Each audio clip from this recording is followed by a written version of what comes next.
صبح بر وقت صحن دانشگاه اگراری تاجیکستان به نام شیرینشاه شاه تیمور قبای ایدانه داشت. با ابتکار وزارت کشاورزی جمهوری تاجیکستان، اکادمیای علم‌های کشاورزی تاجیکستان و دیگر مؤسسه و تشکیلات‌های زیرتابع وزارت کشاورزی جشن بین‌المللی نوروز با شکوه و شهامت خاص تجلیل کرده شد. این چاره‌بینی محتشم فرهنگی با هدف گرامی داشتی عنعنه‌های ملی، ترغیب ارزش‌های فرهنگی و تحکیم رابطه‌های علمی عملی برگزار گردیده، اهل علم و معارف، کشاورزان، دانشجویان و مهمانان سرشمار را از داخل و خارج مملکت گردی هم آورد.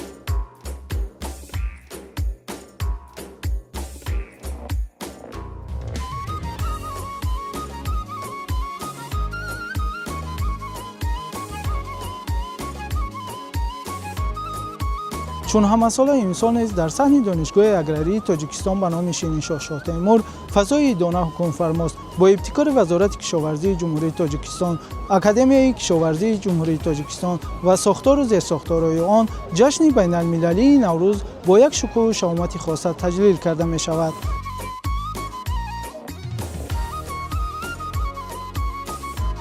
نوروز همچون رمز احیای طبیعت، آغاز فصل بهار و بیداری زمین در فرهنگ ملت تاجیک جایگاهی خاص دارد. از این رو تجلیل آن در محیط اگراری که با طبیعت و زمین پیوستگی ناگسستنی دارد اهمیتی بیشتر پیدا می کند. صحن دانشگاه در این روز به یک جایگاه زیبا و رنگین تبدیل یافته بود. در هر گوشه شعارهای ایدانه و آرایشات ملی زیب داده شده. فضای واقعی نوروز جشن احیا و شادی را تجسم می کرد. از جمله گوشه‌های مخصوصی نمایشی تشکیل کرده بودند که در آنها نمودهای زیادی خوراک‌های ملی که خاص ملت تاجیک و جشن نوروز می باشند و مرز گذاشته شدند.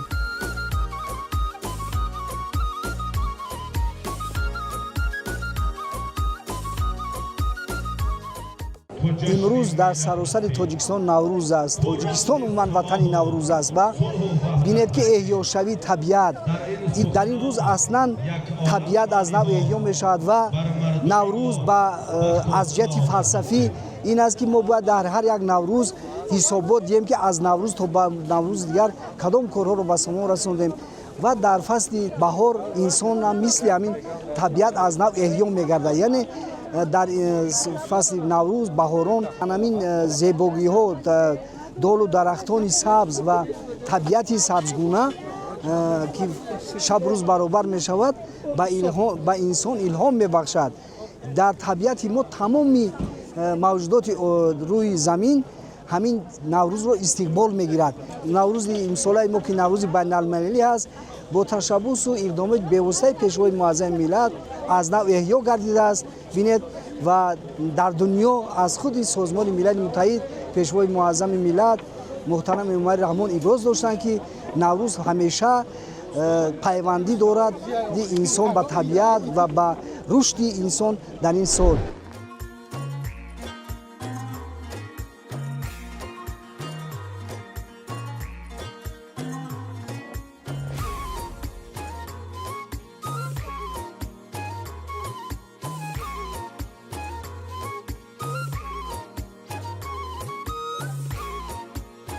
یکی از نقطه‌های جالب چاره‌بینی این نمایش عنعنه‌های نوروزی بود که در آن رسم و آیین‌های قدیمه از قبیل آراستن خوان هفت سین و هفت چین، پختن سومنک و دیگر طعام‌های ملی به طور زنده به نمایش گذاشته شدند. این اقدام برای احیا و حفظ میراث فرهنگی ملی و انتقال آن به نسل جوان اهمیتی بزرگ دارد. طعام‌های چون سومنک، آش پلاو، حلوا، کلچه و شیرینی‌های گوناگون و دیگر انواع غذاهای ملی همچون رمز فراوانی و برکت زندگی پیشکش مهمانان گردانیده شد.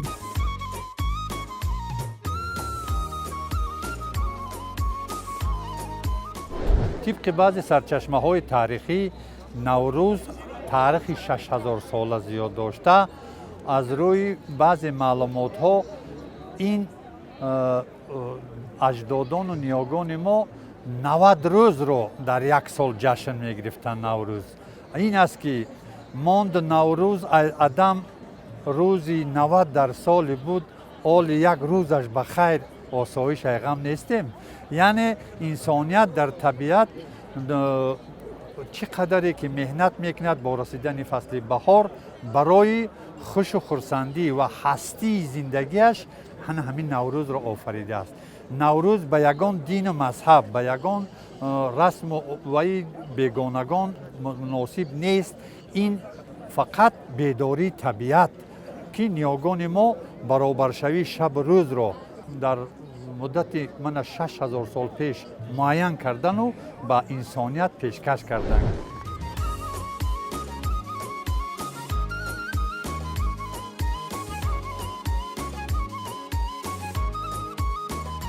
همزمان گوشه‌های هنرهای مردمی دقت مخصوص را به خود جلب می‌کردند. در این گوشه‌ها نمونه‌های نادر گلدوزی، چکندوزی و دیگر هنرهای قدیمی مردم تاجیک به نمایش گذاشته شده بودند. این نمایشگاه‌ها از هنری بلند و ذوق زیبایی پرستی ملت تاجیک درک داده برای احیا و حفظ میراث فرهنگی ملی نقش مهم می‌بازند. مهمانان با شوق و هوس از این گوشه‌ها دیدن نموده با عنعنه‌های باستانی تاجیکان از نزدیک شناس شدند.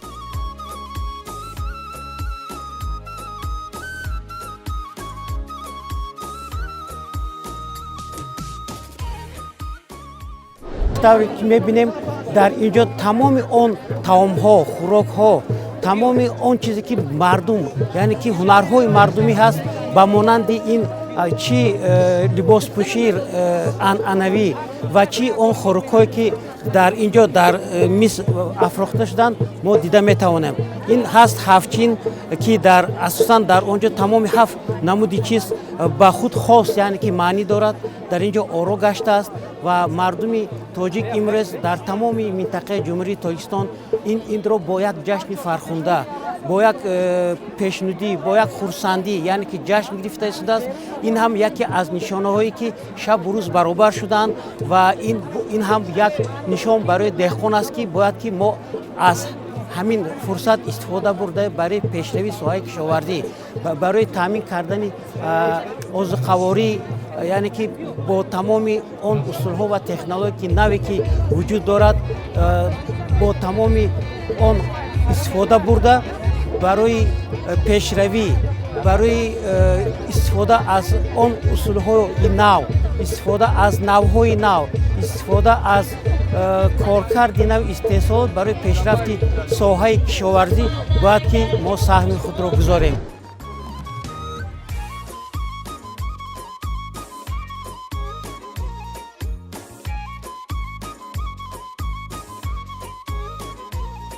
باعث تذکر است که نوروز یکی از کهن‌ترین و مقدس‌ترین جشن‌های آریایی به شمار رفته، رمز احیای طبیعت، آغاز زندگی نو و وحدت انسان با محیط زیست میباشد. این جشن باستانی که ریشه در تمدن آریایی دارد، عصرها باز با شکوه و شهامت خاصه تجلیل می‌گردد و ارزش‌های انسان دوستی، صلح و همدلی را ترغیب می‌کند.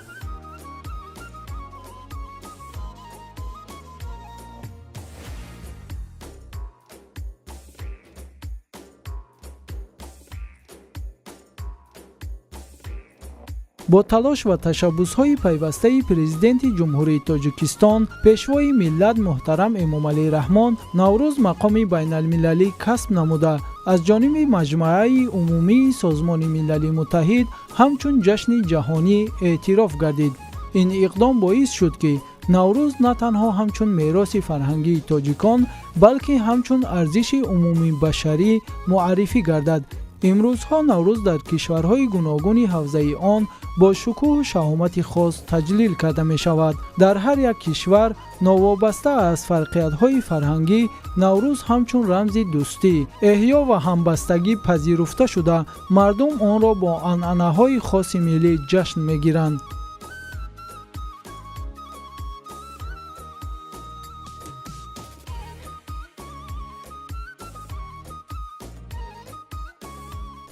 نوروز امسال البته در یک لحظه فرا رسید که بسیار خوش و خرسندی است، هوای تازه است و مرد کشاورز با امید دانه میکارد، زمین از نو رشد میکند یعنی که نمو میکند ва аз ҳамада хубаш ҳамин аст ки имсол соли фаронҳосилӣ мешавад.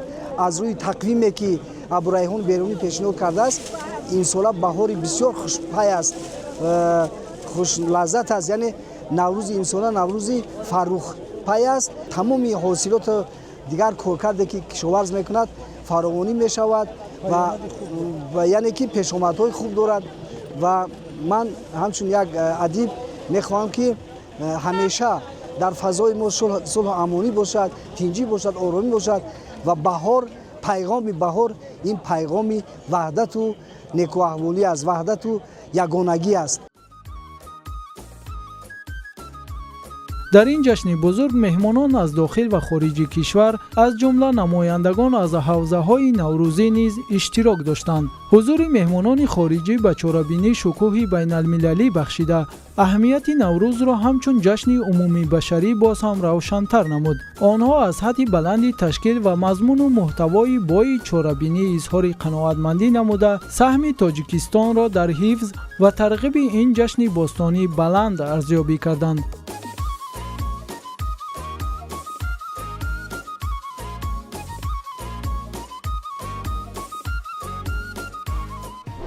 با زحمت‌های شبانه‌روزه اساسگزار صلح و وحدت ملی پیشوای معظم ملت نوروز جهانی شد و امروز در سراسر دنیا نوروز را جشن می‌گیرند. از آن جمله در تاجیکستان هر ساله ما نوروز را با یک شکوه و شهامت خاص پیشواز می‌گیریم. با آمد نوروز طبیعت زنده می‌شود، همه جا سرسبز و خرم می‌گردد، درختان گل همه جا درختان گل می‌کنند و یک زیب زینتی طبیعت دیگه تماما دیگه، یعنی که عروسی سال این آمد بهار نوروز این عروسی سال است. آمدن نوروز خیلی که همگان میبینند در شهر ما دوشنبه یکی از شهرهای گلپوشترین شهری که سراسر پر از گل‌های رنگارنگ و زیباست و یک زیب خاص وی خود را دارد.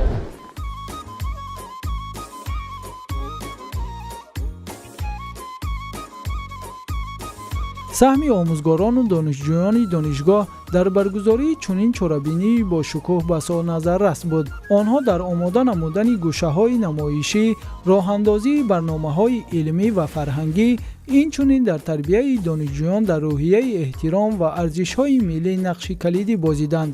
омӯзгорон бо донишу таҷрибаи худ тавонистанд ин ҷашнро на танҳо як чорабинии фарҳангӣ, балки як дарси зиндагӣ, ватандӯстӣ ва худшиносии миллӣ гардонанд.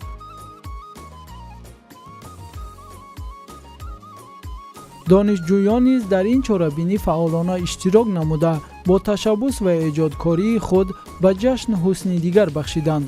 онҳо дар омода намудани таомҳои миллӣ, ороиши гӯшаҳои намоишӣ, пешниҳоди барномаҳои фарҳангӣ ва иҷрои суруду рақси миллӣ саҳми арзанда гузоштанд. барномаҳои фарҳангии омоданамудаи донишҷӯён бо сурудҳои дилнишин, рақсу таронаҳои миллӣ ва саҳнаҳои ҷолиб фазои идонаро боз ҳам рангинтар гардонд. қобили зикр аст ки чунин чорабиниҳо барои таҳкими робитаи байни илм ва амал, инчунин барои тарбияи насли ҷавон дар рӯҳияи эҳтиром ба фарҳанги миллӣ аҳамияти калон доранд. наврӯз ки рамзи оғози мавсими нави кишту кор аст, барои соҳаи кишоварзӣ мавқеи хоса дошта, таҷлили он дар муҳити аграрӣ бозгӯи пайванди амиқи инсон бо табиат мебошад. дар маҷмӯъ таҷлили ҷашни байналмилалии наврӯз дар донишгоҳи аграрии Тоҷикистон ба номи Шириншоҳ Шоҳтемур ба як рӯйдоди муҳими фарҳангӣ ва илмӣ табдил ёфта, бори дигар нишон дод ки миллати тоҷик соҳиби тамаддуни ғанӣ ва анъанаҳои пурғановат мебошад. ин ҷашн на танҳо василаи шодиву нишод, балки омили таҳкими ваҳдат, дӯстӣ ва эҳтиром ба арзишҳои миллӣ буда, дар тарбияи маънавии ҷомеа нақши муҳим мебозад.